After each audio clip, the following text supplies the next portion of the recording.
আজকের এই বিক্ষোভ থেকে স্পষ্ট ভাষায় বলতে চাই, বাংলাদেশের জনগণ রাসূলের অবমাননা সইবে না। আজকের এই বিক্ষোভ থেকে মাননীয় প্রধানমন্ত্রীকে বলতে চাই, আপনি সরকারিভাবে ফ্রান্সের পণ্য বয়কট করুন। আর না হয় এদেশের তাওহীদি জনতা রাজপথে নামতে বাধ্য হবে। তাওহীদি জনতা অক্ষরে রাসূলের অবমাননা সইবে না। বাংলার জনগণ, সংগ্রামী উপস্থিতি, আপনাদের ইমানি শ্রদ্ধা নিয়ে আজকের এই বিক্ষোভ মিছিলে সমাবেত হওয়ার জন্য সবার প্রতি আহ্বান রেখে আমি আমার বক্তব্য এখানে শেষ করছি। নাসরুম মিনাল্লাহি ওয়া ফাতহুন কারীম। চট্টগ্রাম তাওহীদি জনতা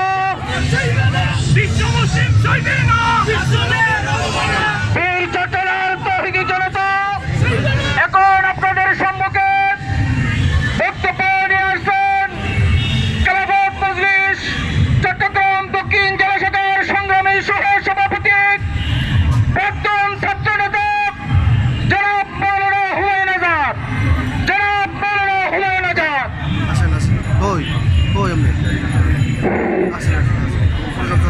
আউযু বিল্লাহি মিনাশ শাইতানির রাজিম। বিসমিল্লাহির রহমানির রহিম।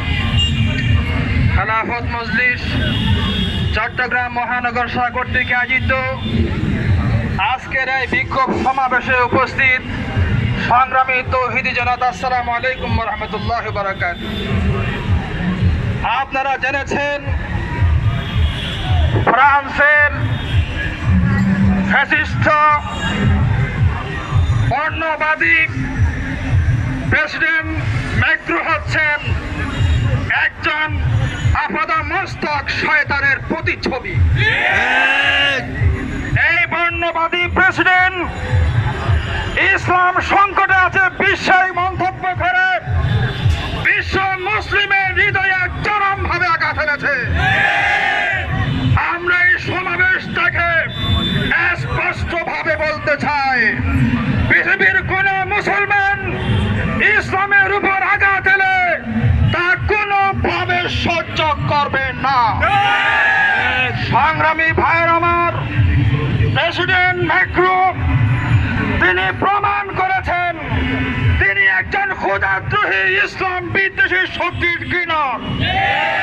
তিনি তার কর্মকাণ্ডের মাধ্যমে প্রমাণ করেছেন তিনি ইসলামের ক্ষতি করতে চান।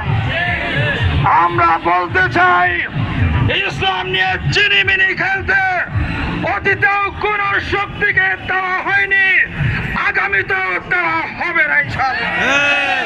সংগ্রামী বন্ধুরা আমার, সারা বিশ্বে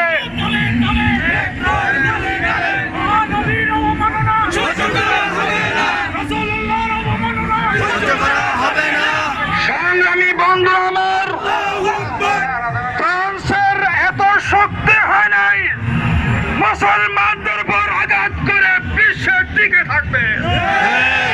আমরা এই জাতীয় শক্তিকে মাটির পায়ে পিছে পড়ার শক্তি রাখি ইনশাআল্লাহ। সংগ্রামী বন্ধুরা আমার, আমরা বিভিন্ন রাষ্ট্রে আমেরিকার মতো আগ্রাসী শক্তিকে কোন পিছনে দিয়ে রাষ্ট্র ছাড়া করেছি। আফগানিস্তান তার প্রমাণ, ইরাক তার প্রমাণ, লিবিয়া সিরিয়া তার উজ্জ্বল প্রমাণ, ঠিক কিনা? সংগ্রামী বন্ধুরা আমার, প্রতিবাদ হিসাবে ফ্রান্সের প্রত্যেকটি পণ্য বয়কট করার আহ্বান জানাচ্ছি। সংগ্রামী ভাই আমার, দ্বিতীয়টি বলতে চাই, আমরা যে দেশে বসবাস করছি এই দেশও বিশ্ব কর্মকাণ্ড থেকে বিচ্ছিন্ন নয়। আপনারা সচেতন হবেন, বর্তমান সরকারের আমলে বাংলাদেশের মুসলমানরা দ্বিতীয় শ্রেণীর নাগরিকে পরিণত হয়েছে। এদেশের মানুষ শতকরা 90% সংখ্যাগরিষ্ঠ হয়েও ইসলামী তৎপরতা সঠিকভাবে পরিচালনা করতে পারছে না। জঙ্গি নামে আখ্যায়িত করে, সন্ত্রাসী নামে আখ্যায়িত করে ইসলামী তৎপরতা বাধাগ্রস্ত করার ষড়যন্ত্র চলছে। বন্ধুরা আমার, অসংখ্য শহীদের রক্তের বিনিময়ে অর্জিত এই বাংলাদেশকে বিশ্বের মানচিত্রে খায়নাদের হাতে ছেড়ে দেওয়ার চক্রান্ত হচ্ছে। আপনারা জানেন কক্সবাজারের সেনা সদস্য হত্যা, সিলেটের রায়হান হত্যা এবং নৌবাহিনীর সদস্য রূপের হামলা একই চক্রান্তের অংশ বিশেষ। আমি প্রশ্ন করতে চাই, এই সরকার কি আওয়ামী লীগের ইশারায় চলছে না পার্শ্ববর্তী দেশের ইশারায় পরিচালিত হচ্ছে? আপনারা আশ্চর্যজনিত হবেন, বাংলাদেশের হাজার হাজার শিক্ষা সমাপনকারী ক্যাডার চাকরি পায় না, অথচ পার্শ্ববর্তী রাষ্ট্রের হাজার হাজার নাগরিক এদেশের বিভিন্ন সেক্টরে চাকরিরত আছে। এটা অত্যন্ত দুর্ভাগ্যজনক। আমরা এই সরকারকে স্পষ্ট ভাষায় বলতে চাই, এদেশের নাগরিকদের আগে চাকরির বন্দোবস্ত নিশ্চয়তা করুন, না হয় জনগণ পথে নামতে বাধ্য হবে।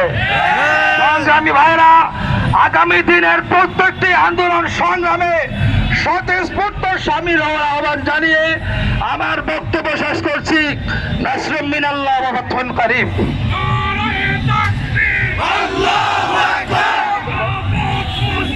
জিন্দাবাদ জিন্দাবাদ।